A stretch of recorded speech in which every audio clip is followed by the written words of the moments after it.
Take it away, Joe. Hey, everybody. I'm Joe Gabriel from the Lightship Developer Relations team. Hey, thanks for being here. Yeah. And I just want to give it up for all the developers here that are just here, taking time out of their day, out of GDC, out of your normal work week, probably doing emails, back in the hotel while trying to keep up to date speed on everything you're supposed to do, while also having fun here at our event. Carol and Spishik and some of our other team members from Reality Games are here to speak.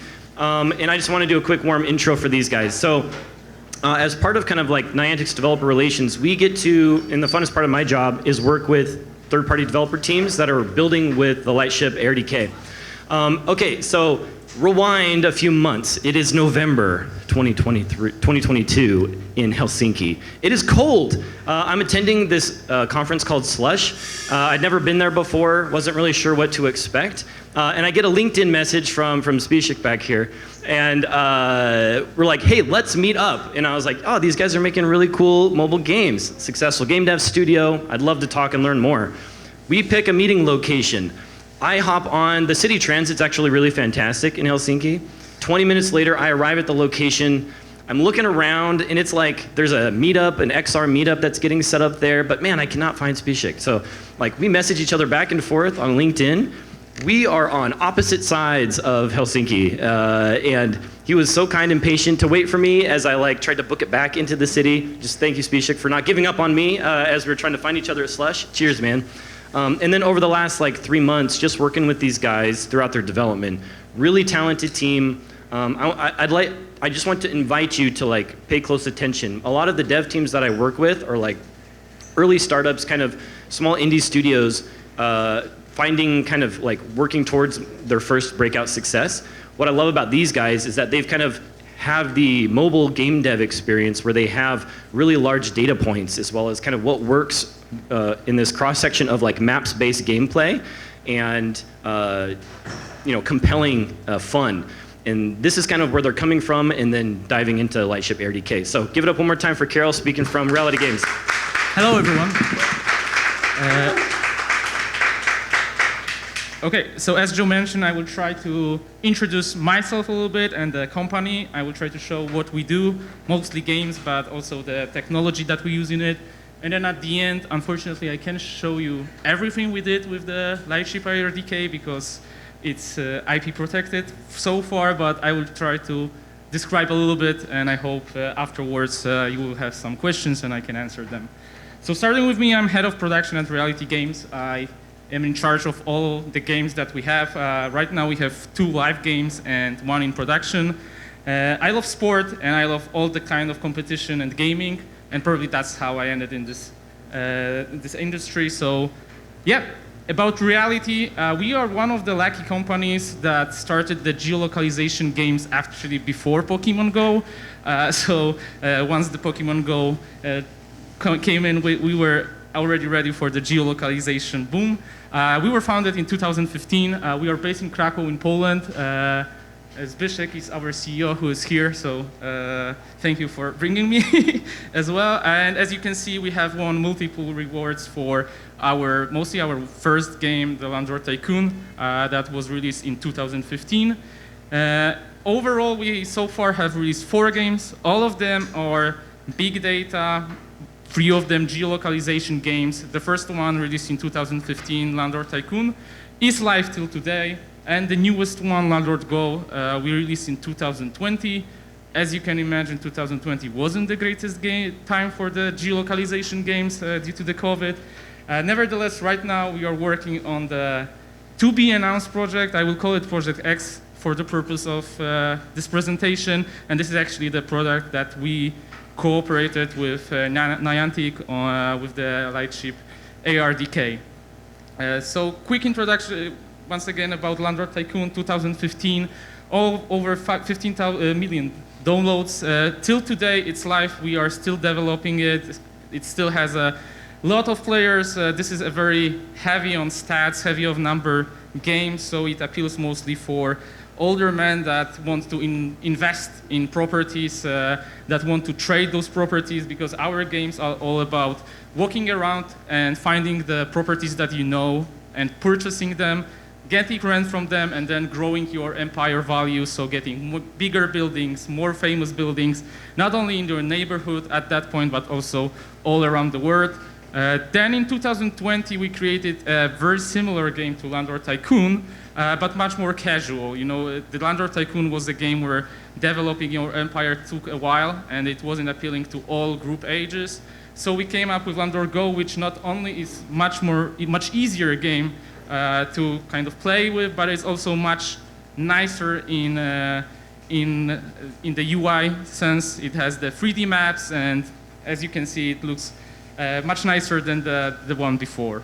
And as probably Niantic knows very well, and you guys as well, working on the geolocalization game where we try to show to the players as many buildings as possible and show map as well as possible, it's not easy, and it requires a lot of tech actually behind it, and this is something that at that time we figure out we want to work on ourselves.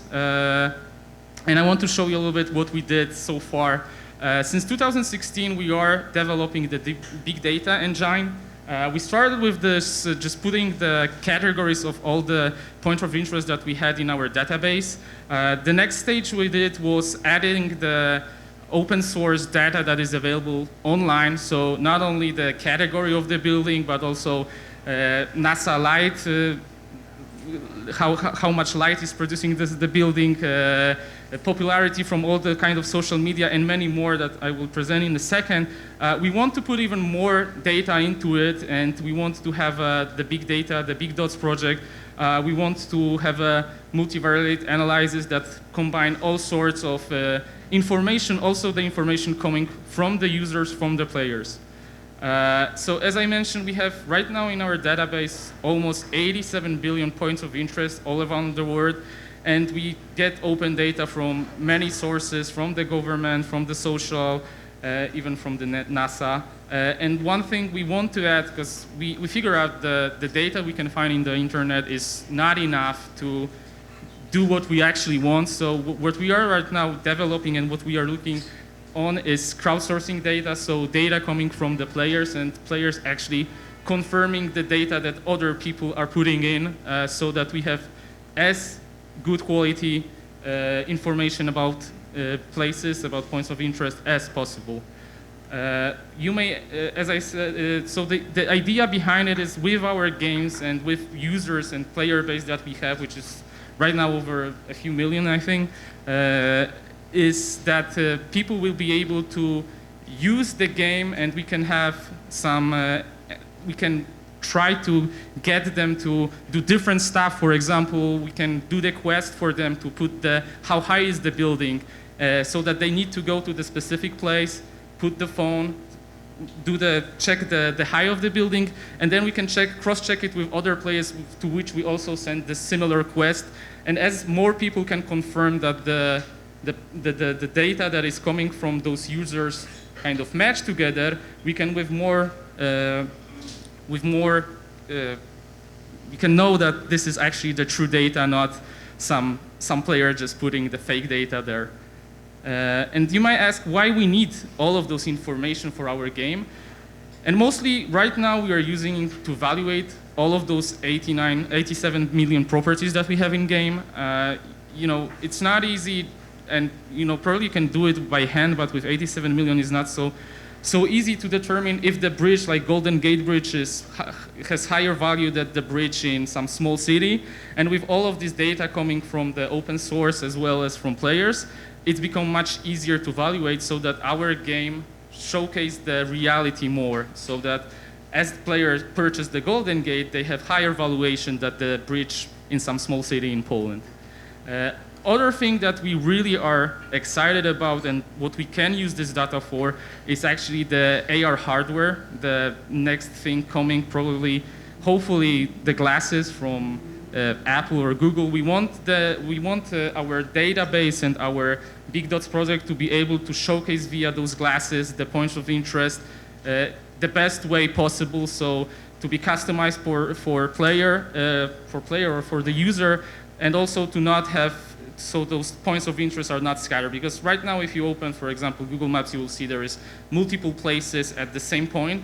So when you put it in the AR, it's starting to kind of, all those points get together. We want to spread them around and only show those that are important for the user, not all of them, because it would be too much for them.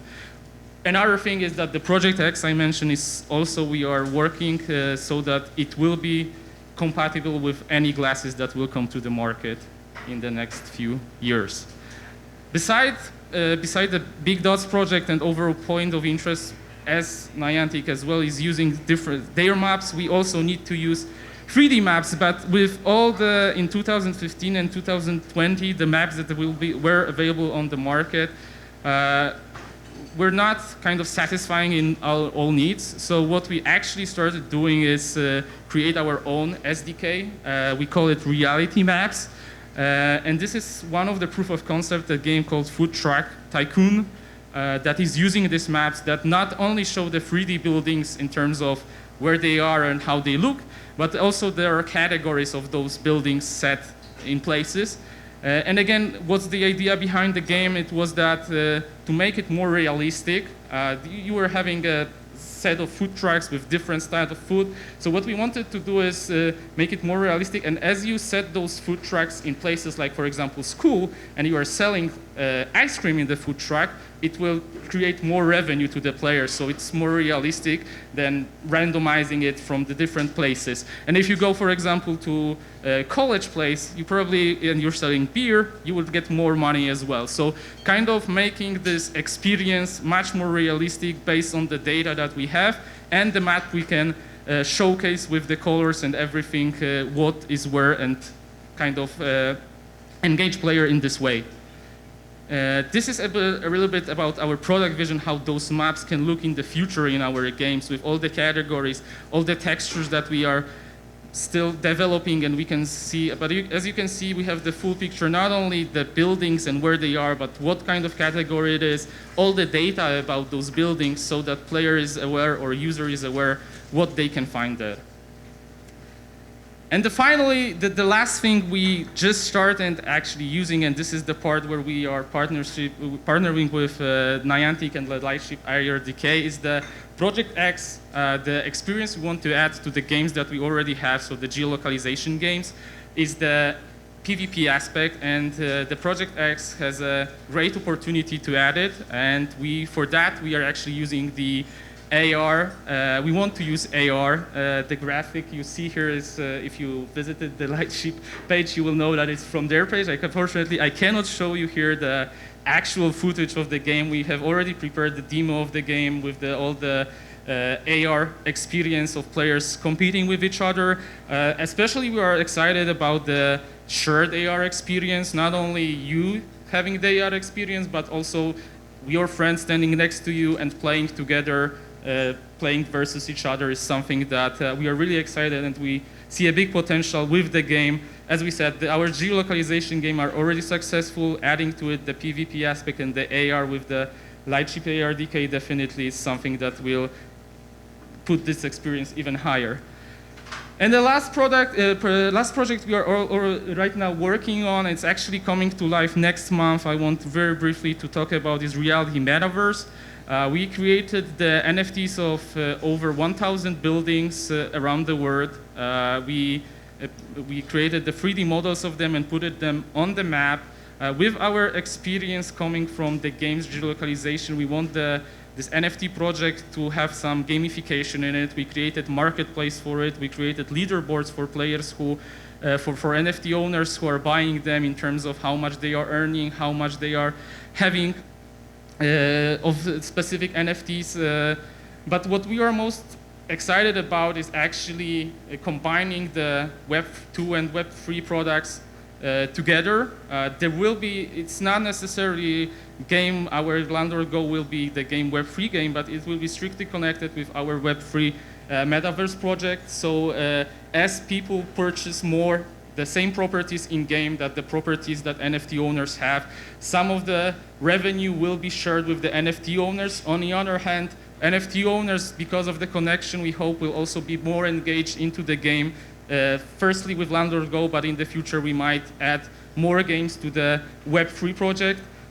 So that also another thing that we try to do that we know is challenging is actually educating the players that are playing currently the mobile games of what Web3 is, what NFTs and what Metaverse is. And for that we also prepared kind of a funnel to not necessarily, I mean, we wish to push them towards Web3, but especially educate. So within the game, we will distribute in a different ways NFT tokens and Metaverse tokens and NFT buildings, so that as they purchase, for example, Eiffel Tower in the game, they will get NFT and they will get the link to get educated what it is, how they can use it, and what they can do about it.